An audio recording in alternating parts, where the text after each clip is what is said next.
April the 15th is tax day, and if you thought your taxes are bad this year, you ain't seen nothing yet. It looks like taxes are going to go up, way up. And Pat, I gotta tell you, I am scared. Experts actually warn that if something isn't done now, those tax increases could cripple the economy. Paul Strand has a story. A tax increase so massive is headed America's way January 1st. Some congressional aides are calling it Taxmageddon. Fed Chairman Ben Bernanke says these tax hikes, along with simultaneous spending cuts, could lead to major problems for the weak economy, testifying there's going to be a massive fiscal cliff of large spending cuts and tax increases. It's $500 billion of higher taxes just in 2013 alone. Curtis Dubé at the Heritage Foundation. A tax hike of that size for just 1 year is simply unprecedented. It's going to take an enormous chunk of the economy out of the hands of the businesses and peoples and family that earn the income and give it to Congress to spend. Not only will the Bush-era tax cuts end, but much more. That cut everyone received that took their Social Security payroll tax down to 4.2% will pop back up to 6.2% of their pay. If you've been knocking $1,000 off your taxes for every child you have, you'll see that go down to just $500. The fix of the marriage penalty will disappear, meaning many more married couples will suddenly have to pay more taxes.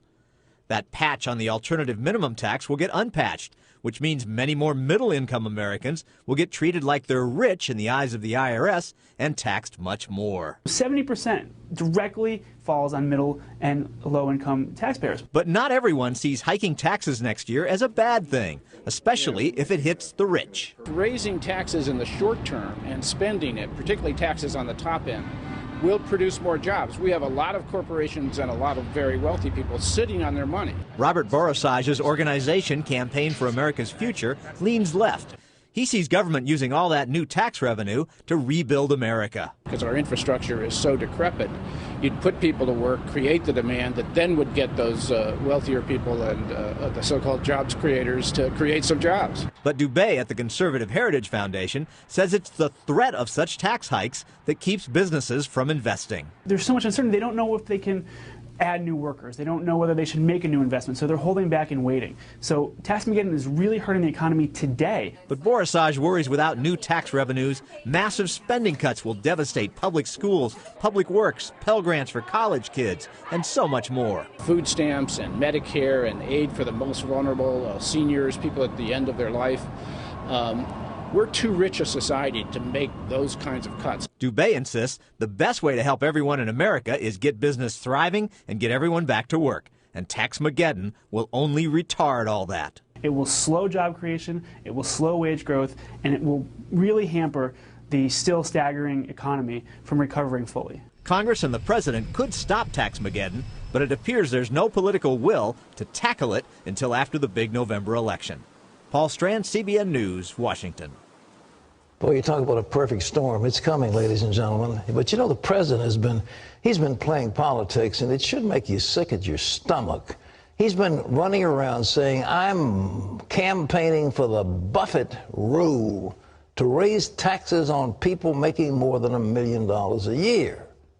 Doesn't that sound nice? And he talks about tax fairness. I want fairness. But Republicans say his plan would only bring in $47 billion through the year 2022, and that's only enough to pay just the interest on the national debt for 38 days. 38 days. Now, does this look like a president who's trying to fix the economy? The answer is no. This isn't a solution to the problem we face of mounting federal deficits. This isn't a fix of the $15.8 trillion national debt. This isn't a fix on that. And do you know, folks, we owe more money in America than all the debts of Europe combined with the debts of the UK. All of it together, we owe vastly more in America. And there's nobody around to bail us out. And wouldn't it be nice if we had a president who was concentrating on that? But he's not. He wants to play partisan warfare and pick up votes from the vulnerable and people who haven't got any better sense than to question what he says. $47 billion over a number of years. That's all this is going to gain. That's not the way.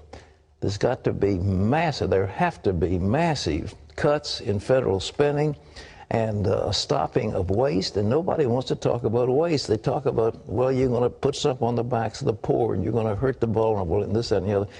Well, what about the waste? What about the duplication? What about the hideous mess that goes on? Well, we're not talking about that. But if we had a president who was, and when somebody brings out a plan, he ignores it. He commissioned a Bold Simpson group. They had a commission. They brought forth an excellent plan. He ignored it. And then Congressman Paul Ryan comes out with an excellent plan. What does the president do? He begins to trash it. How about putting America first instead of your political future? Lee Webb has the rest of our top story from the CBN newsroom. Lee? And Pat, we begin overseas. 2 tsunami warnings have been issued now for the western coast of Indonesia. The second came after an 8.2 magnitude aftershock shook parts of Indonesia. The first quake was 8.7. It was centered a little more than 300 miles from Banda Aceh, and it sent people racing from their homes for higher ground. The tremor was felt in Singapore, Thailand, Bangladesh, Malaysia, and India. A tsunami watch is in effect for India, Sri Lanka, Australia, and other Indian Ocean countries. That means there is the potential for a tsunami, but none has been spotted yet. But so far, there have been no reports of casualties, miraculously, or any major damage. Of course, that area was devastated by a terrible tsunami just 8 years ago. More than 250,000 people lost their lives, Pat, there. Well, thank the Lord so far, but that's that ring of fire, and it's an unstable region, and if those plates start moving, it could come all the way around the Pacific up to the Alaska and down the west coast of America and South America, but it hasn't done it so far. But Indonesia just sits on an extremely volatile seismic area, and this is just one more.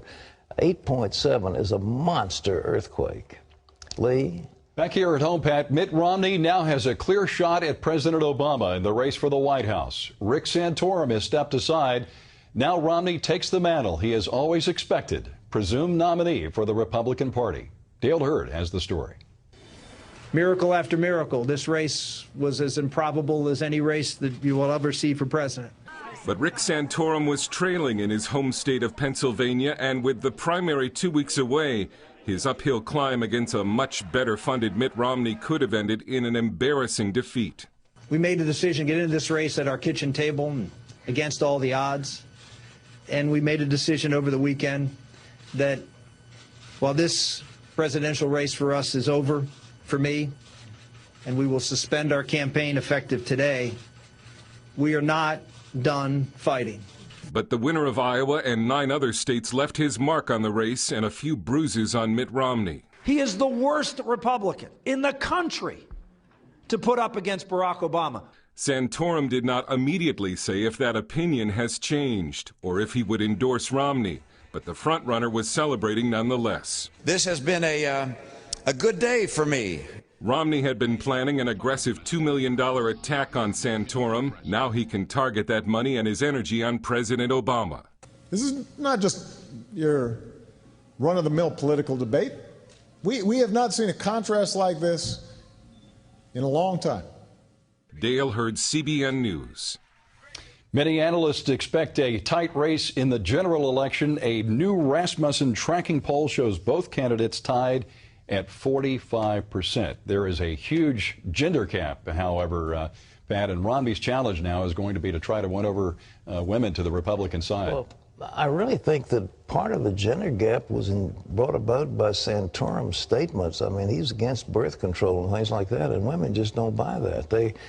I think 98% of women, including Catholic women, use birth control if it's available to them, and they don't want to be denied it. And there was a confusion over the mandate for Catholic schools to provide health insurance for birth control, so that got into the mix. But I think they can settle that.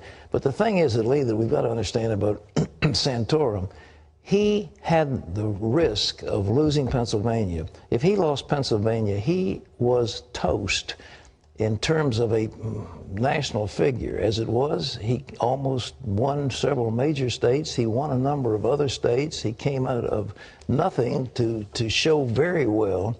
And so he goes out of this thing with his head held high, but he's got to make peace with Romney and stop acting like he's mean. It's not going to help him. He's got to come on board and say, look, I support the nominee, and, you know, he's a great guy, and, you know, in the heat of partisan politics, I said a few things, but he had no choice. If he had lost Pennsylvania, it would all been over, and that was the risk he had. So I'm glad he got out now. It was a smart move despite some of his advisors who counseled to the contrary. But I think we've got to remember something else. Everybody, we've got many calls now about, well, Romney's a Mormon. Well, his father, George, was a Mormon. He was governor of Michigan, did a superb job as governor. And he's not running for chief rabbi or chief American pastor. He's running for chief executive. And he's a skilled lawyer. He's a skilled businessman. And that's what we need, is somebody who can bring business acumen to the White House. So I can't imagine that he's going to interject the Mormon religion into the way he governs. He might, but I would sincerely doubt it. So that's the concern, but I think the biggest concern right now is the fact that this country is going bankrupt if we don't do something about the terrible federal deficits. And I believe they now have a clear-cut choice between somebody who has no plan and somebody who has a very detailed plan. Lee? Let's talk about that for a moment, Pat. The federal government's huge debt is sure to be an election issue this year. Now, Senate Budget Committee Republicans have released new figures which show that the U.S. debt is larger than that of the Eurozone and the U.K. combined. As of the end of last year, America's debt amounted to $15.1 trillion compared to $12.7 trillion for the Eurozone and the U.K. Wisconsin Representative Paul Ryan isn't surprised by the criticism he's facing for his budget plan. President Obama has already targeted Ryan, and he's prepared for others who will say his plan will hurt the poor. CBN's David Brody talked to Ryan. You ready for the demonization? I'm used to it. Yeah. Paul Ryan, how dare you? I'm so used to this by now. Look, I just think people are smarter than that. I come from an area that is not considered a big Republican area. The district I represent went for Dukakis, Clinton, Gore, and Obama. So I don't have constituents that are all Republican. I have constituents who, from my experience, want to be talked to like adults. They want to be told the truth. They want to know the options and the solutions. And they reward people for trying. And they don't want to be talked to like children. We will have a full report on David's interview with Congressman Paul Ryan on tomorrow's 700 Club. Could we be looking at Paul Ryan, Pat, you think, as a potential Republican nominee down the road?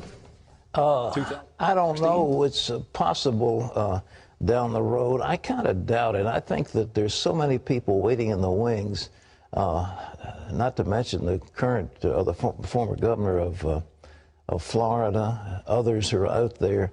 But we'll see. But I do think that Mitt Romney will be drawing on Paul Ryan's expertise. But he's in a beautiful situation to effectuate some policy changes. He's head of the House Budget Committee, which is extremely important in what gets done.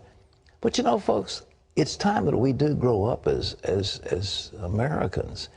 We talk about this is going to hurt the poor, this is going to hurt this is going to hurt the other.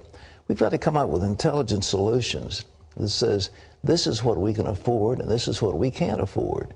And we cannot borrow money to give it away however much we want to do it. We can't do it. And if we have priorities, then we can say, okay, we won't build an aircraft carrier, but we'll put out another soup kitchen or whatever. But everybody wants his hand in the till, and they seem to think that there's a limitless supply of money. Only God has a limitless supply of money. The federal government of the United States doesn't have it. And it's time we recognize that. And everybody's got their hand in the till. And there's just greed, greed, greed, greed. I want mine, I want mine. I'm not going to give up mine. I want my share of the pie. And who cares about where the pie comes from?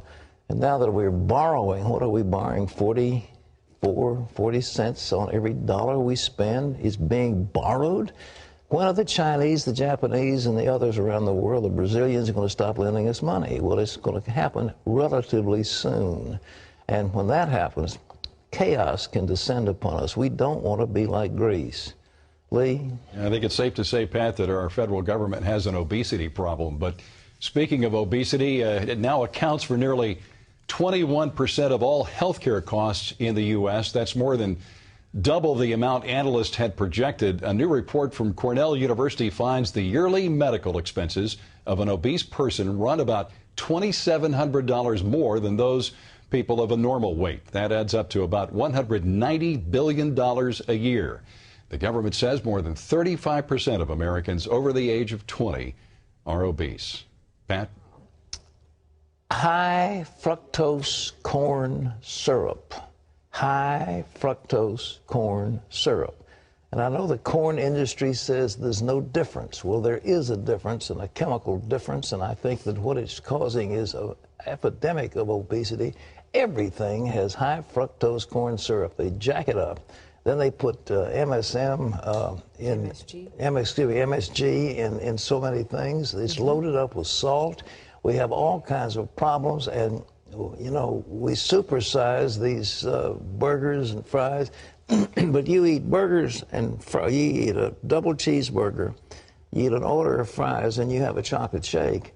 Man, you've knocked down 1,500 to 2,000 calories. Easy. Easy. Sure.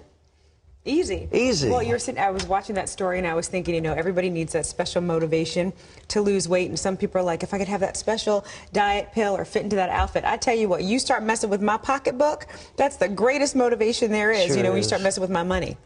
I find that I'm not hungry. I don't have as much appetite as I You don't have as much appetite? No, I just don't, you know. Why do you think that's the case? Is it exercise or? It's just me. I don't know what it is. Really? Yeah, I went to dinner last night to a relatively fast food place. It wasn't fast food, one of those in-between places. And I got in and looked at the menu. I looked page after page, and I said, man, my wife, I'm not hungry.